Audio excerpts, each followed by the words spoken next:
All right. This video is going to be. It seems like I'm always talking about a Sysbm video. I don't even mean to. It's just happening. This video is going to be about alpha male versus beta male, the path, the end game, and the reality check.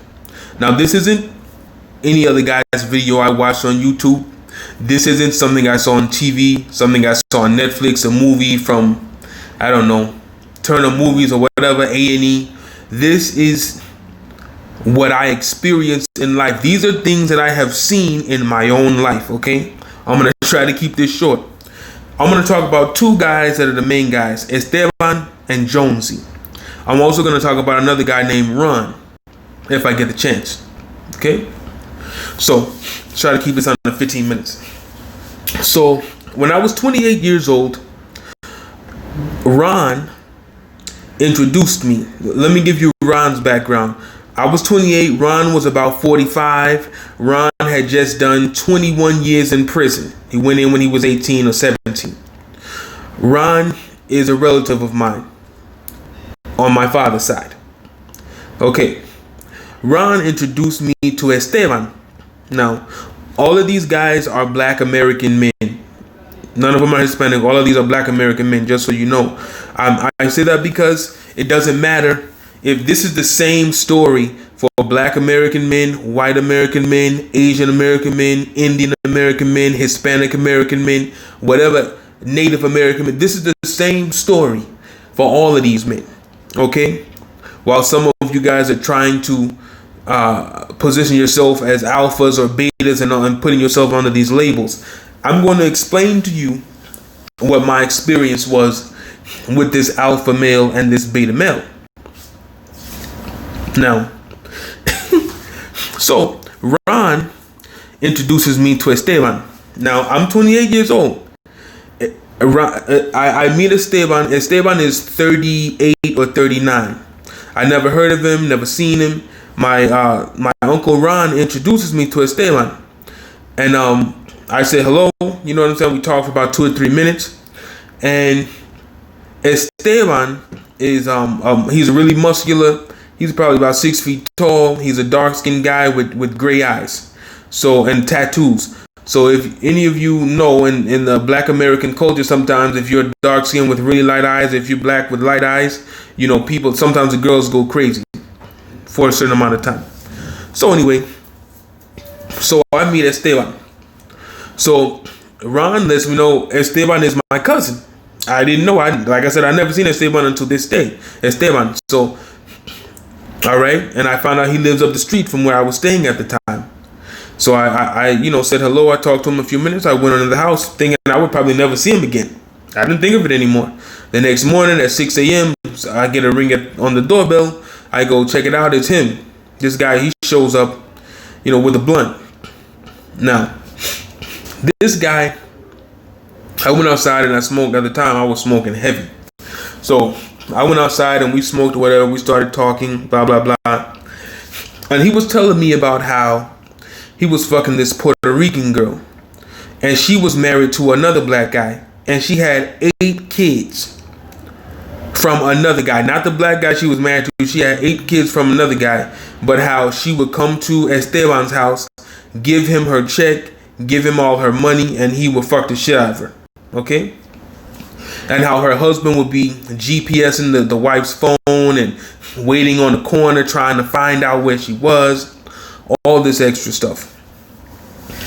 He showed me pictures of her and how proud he was of fucking the shit out of her. Now, when I listen to the story, I guess I think a little differently. I'm a very individual person. I don't believe in all these labels. When I listen to the story, it sounded disgusting to me because you're fucking a broad that's busted out 8 kids out of her pussy. Now she's married to some other guy who's busting nuts in her every day, most likely. And I'm sure you're not the only dick she's riding on the side who's also fucking her raw. You just got out of prison. So Esteban was in prison for 10 years, I find out. And Esteban, he was like, Esteban's claim to fame was when he was 19 years old, he had $250,000 in the bank. Now, He went to prison for 10 years for that $250,000 in the bank, which equated to $25,000 per year, not including the removal of taxes. So in the end, he still was living below the poverty line.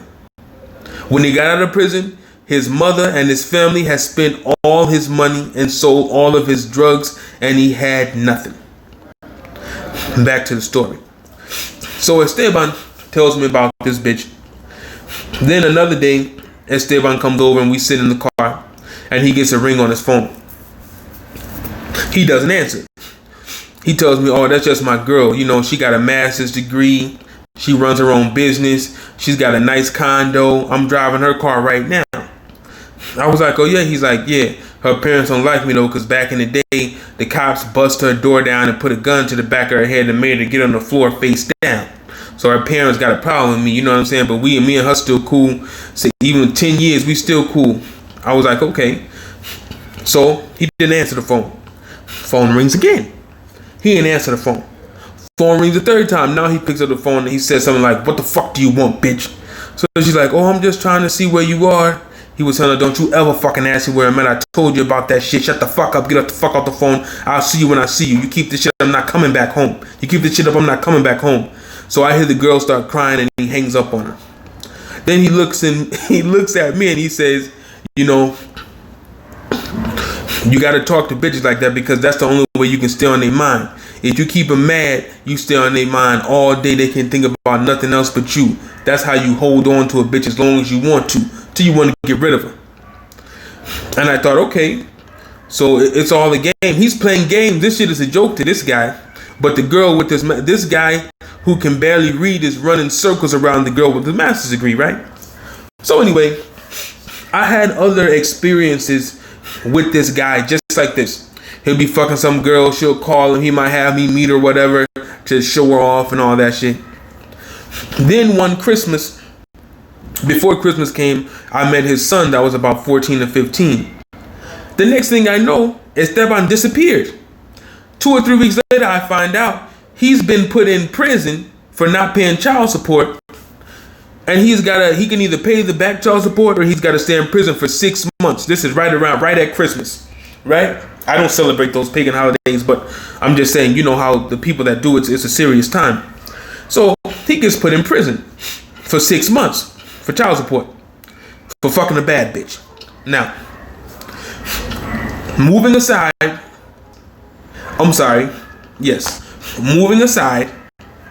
from Esteban, what I was told was the alpha male.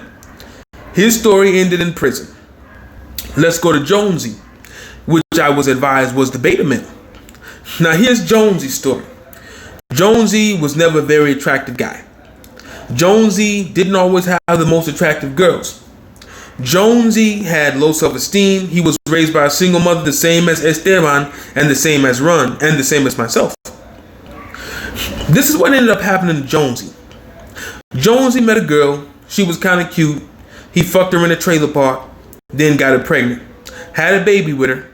Didn't want the baby. The girl had the baby anyway, put him on child support. All right.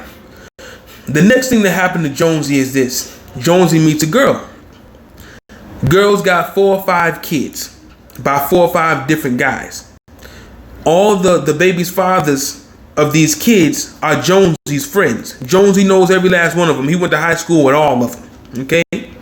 And none of these men deal with this female anymore at all.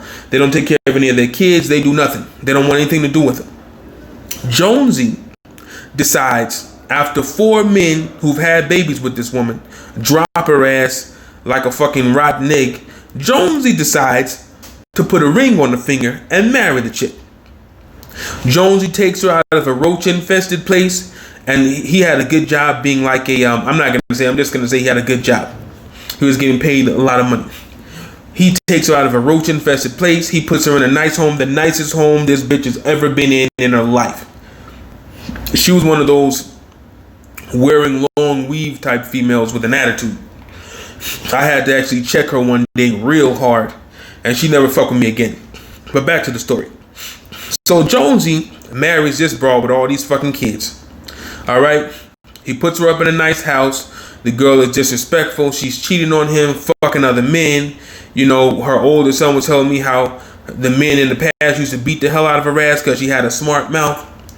She was super. She always talked to him like he wasn't shit. She talked to Jonesy's mother like she wasn't shit. She was just doing the most, right? So one day, Jonesy was having an argument with his wife, this whore. I'm sorry, I'm not gonna say that again. He was having an argument with his wife, and he got upset. So he walked out of the house and he decided to go sit in his car, in his driveway that he paid for, and he was having a beer. His wife got the intelligent idea to call the police. She called 911, and she said there was a stranger passed out drunk in a car in her front yard, and she didn't know who it was. So 911 shows up, the ambulance shows up, and right behind them, of course, who shows up? The police show up. So now I'm going to say this guy was a driver. His job was driving. So the police show up. And so just before the police get out of the car, the ambulance lady, came up and she talked to Jonesy, and she was saying that they got an anonymous call that it was some guy passed out drunk in the yard, and the woman was scared. She didn't know who was out there. It was a stranger. It was like a prowler or something. And he was telling me that he lived in the house. This was his house. It's his car. He's sitting in there. No one's passed out drunk. And so the EMT chick looks back and she sees the cops coming, and she tells Jonesy, throw the keys out of the car right now. So he throws the keys out of the car. So the white cops come up. They're doing the most, talking a bunch of bullshit, how he's drunk driving, even though there's no keys in the car. He's sitting in the car with a beer. So they end up dragging Jonesy off to jail. Okay? Now, Jonesy sits in jail for about a week or two because of what his wife has done. Now, the wife wasn't smart enough to think ahead of time. She was just being vicious like she wanted to be. What ended up happening was, because he got arrested on a trumped up DUI charge, even though there was no driving at all, since he was a driver, he was suspended from his job with his pay suspended as well. So now her and those 4 or 5 kids were over there, unable to pay the light bill, unable to pay the mortgage, unable to pay car notes, unable to pay insurance. And this guy had bought 2 or 3 of her kids' cars as well. So now all of us, in this 1 or 2 weeks that he's in prison, all of these bills are piling up on top of his wife. So now the wife has the nerve to call Jonesy's grandfather and ask Jonesy's grandfather to loan her $800 so she can pay the bills that she had her husband arrested for when he was paying the bills. All this shit she created on herself is falling down around her. So that's when I had to cuss the bitch out and tell her, don't call this fucking phone again. And I was not going to allow my grandfather to get a bitch any fucking money. You fucked your husband around, wait on him. So anyway, now, the alpha male and the beta male, and they both still end up in a cage, behind bars, in prison, all from a vicious bitch. Right or wrong? Right. Now, coming to the end of this story, this alpha versus beta, I've seen this story play out so many times, it's not even funny. The same story every single time. Okay? That's why I don't subscribe to any of these games, because I know how this really works. Now, back to Ron, my uncle. Ron did 21 years in prison. Ron came out. He had a girl. He had a girlfriend when he went in. No, I'm not even going to go there. I'm going to just say this. Yes, I am going to say that. Ron was supposedly the alpha male at the time. He was fucking all these bitches. He had 2 or 3 kids by 2 or 3 different females. Then he ended up going to prison for 21 years.